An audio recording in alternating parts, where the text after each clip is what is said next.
Let's improve English. तो friends ये है वॉल। जी हाँ फ्रेंड्स, ये तो आप बहुत अच्छे से जानते हैं, लेकिन इनको इंग्लिश में क्या कह सकते हैं? जो वॉल में ये ऐसी लाइंस बनी रहती हैं ईंटों की, इन्हें हम कोर्सेज कहते हैं, कोर्सेज। और इनको क्या कहते हैं? जो बीच बीच में मसाले वाली जो लाइनें बनी हुई हैं, इन्हें हम परपेंट्स कहते हैं, परपेंट्स। एक सेंटेंस में इसका यूज देखिए, apply motor into परपेंट्स।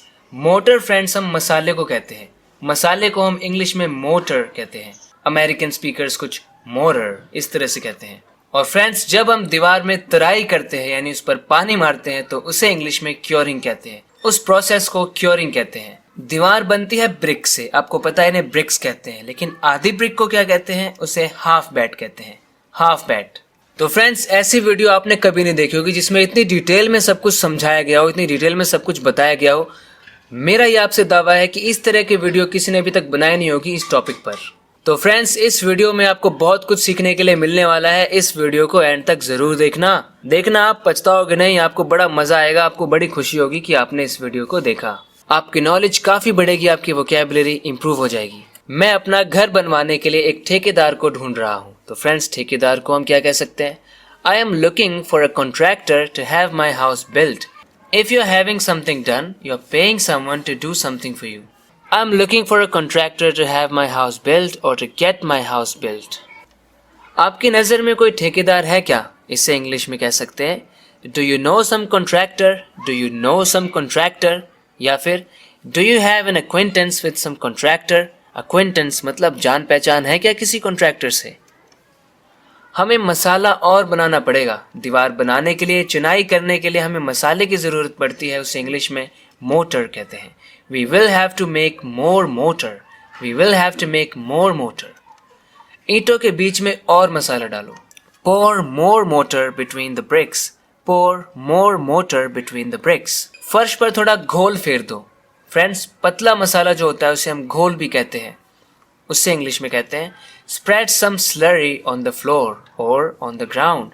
Spread some slurry. Slurry हम कहते हैं पतले मसाले को, घोल को। राजमिस्त्री ईंटें लगा रहा है। मिस्त्री को इंग्लिश में हम मेसन कहते हैं। The mason is laying the bricks. इसे ही इंग्लिश में हम ब्रिक लेयर भी कह सकते हैं क्योंकि वो ब्रिक को ले करने का काम करता है।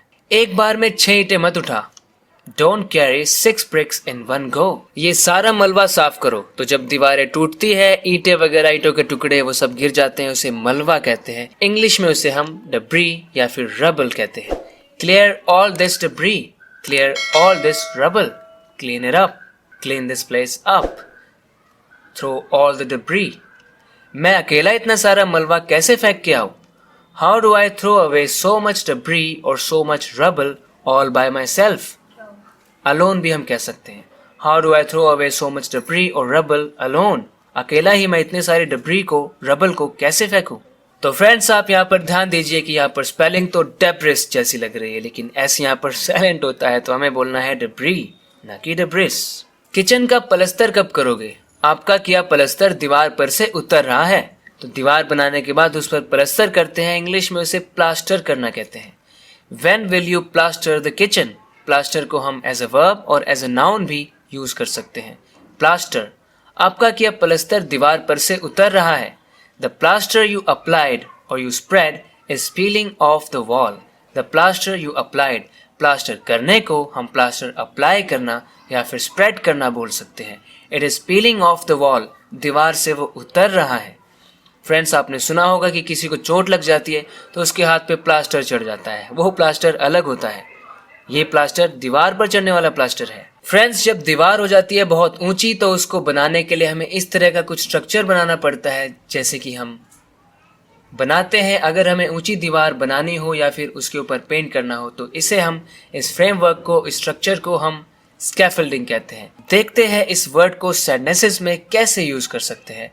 We will have to erect scaffolding here. We'll have to erect scaffolding here. हमें यहाँ पर स्कैफोल्डिंग को इरेक्ट करना पड़ेगा। This wall can't be painted without scaffolding. बिना स्कैफोल्डिंग के इस दीवार को पेंट नहीं किया जा सकता। फ्रेंड्स आपने ये मशीन तो देखी ही होगी, इसे इंग्लिश में कहते हैं सीमेंट मिक्सर। सीमेंट मिक्सर, इसे हम लैडर कहते हैं, लेकिन ये एक खास तरह की लैडर है। इसमें दोनों साइड पर इस तरीके से लैडर टाइप बनी हुई है और ये अपने आप खड़ी हो सकती है। इस तरह की लैडर को हम स्टेप लैडर कहते हैं, स्टेप लैडर। और सिंपल लैडर जिसको दीवार के सहारे खड़े करना पड़ता है, किसी चीज़ के सहारे खड़े करना पड़ता है, उसे हम सिंपली लैडर बोलते हैं, ladder. So friends, this kind of ladder needs to be leaned against something. Friends, इसे हम कहते हैं wheelbarrow, wheelbarrow. This can be used to carry some bricks or other kind of material from one place to another. Friends, जब छत बनाते हैं या दीवार बनाते हैं तो मजबूती के लिए हम इस तरीके से सरिये का इस्तेमाल करते हैं। मैंने तो इसे सरिया ही सुना है अक्सर, शायद हो सकता है आपने कुछ और सुना हो। इसे इंग्लिश में रिबार कहते हैं, रिबार। अब हम बात करते हैं कुछ बहुत कॉमनली यूज़ किए जाने वाले टूल्स की, जिनका यूज़ किया जाता है कंस्ट्रक्शन साइट पर दीवार बनाते वक्त, घर बनाते वक्त। तो फ्रेंड्स, ये है तसला, जिसे हम तसला कहते हैं। इंग्लिश में इसे हम हेड पैन बोल सकते हैं या फिर मोटर पैन बोल सकते हैं, क्योंकि मसाले को इंग्लिश में मोटर बोलते हैं, तो मोटर पैन, हेड पैन। इसे इंग्लिश में ट्रैवल बोलते हैं, ट्रैवल। इसी का इस्तेमाल करके मोटर में फेर के और फिर ईंटों पर ले किया जाता है मसाले को और फिर दीवार बनाई जाती है। It's a pretty useful tool. इसे इंग्लिश में चिज़ल कहते हैं, चिज़ल। जी हाँ फ्रेंड्स, हथौड़े से यानी कि हैमर से इस पर चोट करके कुछ तोड़ा फोड़ा जाता है, वो तो आप जानते ही हैं, लेकिन इसे इंग्लिश में चिज़ल कहते हैं, हैमर, हथौड़ा। फ्रेंड्स, इसे आप देख रहे हैं, इसे इंग्लिश में हम हॉक कहते हैं, हॉक। ये प्लेन सी होती है, प्लास्टर करते वक्त, प्लास्टर करते वक्त इसका इस्तेमाल किया जाता है, प्लेन बनाने के लिए किसी भी चीज़ को उस तरह से। इसे हम इंग्लिश में मेटल फ्लोट भी बोलते हैं, मेटल फ्लोट। लकड़ी की हो तो वुडन फ्लोट बोल देंगे, वुडन फ्लोट। इसे इंग्लिश में हम स्ट्रेट एज बोलते हैं, स्ट्रेट एज। इसका भी यूज़ आई थिंक प्लास्टर करते वक्त किया जाता है, या फिर हम ईंटों को जब सही से जचाना चाहते हैं, एकदम लाइन से, एकदम सीधा, बिना दीवार को टिल्टेड किए, तो हम इसका यूज़ करते हैं। इसे फ्रेंड्स हम इंग्लिश में सैंड स्क्रीन कहते हैं, सैंड स्क्रीन। जी हाँ फ्रेंड्स, जब कभी कभी हमें छानना होता है कुछ तो इसका इस्तेमाल किया जाता है। इसे इंग्लिश में मेटल ब्रश कहते हैं, मेटल ब्रश। और दीवार पर जो मसाला होता है, एक्स्ट्रा मसाला, उसको क्लियर करने के लिए, एकदम सही स्मूथ बनाने के लिए इस मेटल ब्रश का इस्तेमाल किया जाता है। ये है कसी। जी हाँ फ्रेंड्स, मैंने तो इसे कसी ही बोलते हुए सुना है। इंग्लिश में इसे हम मोटर हो बोलते हैं, मोटर हो। इसी का यूज़ करके हम मोटर को मिक्स करते हैं, बनाते हैं। सीमेंट को, सैंड को आपस में मिक्स करके बनाया जाता है, इसी का इस्तेमाल करते हैं, मोटर हो बोलते हैं हम इसे। इस तरह के पाइप को हम इंग्लिश में ट्यूब लेवल कहते हैं, ट्यूब लेवल। इसमें पानी भर के लेवलिंग को चेक किया जाता है, दीवार की लेवलिंग को।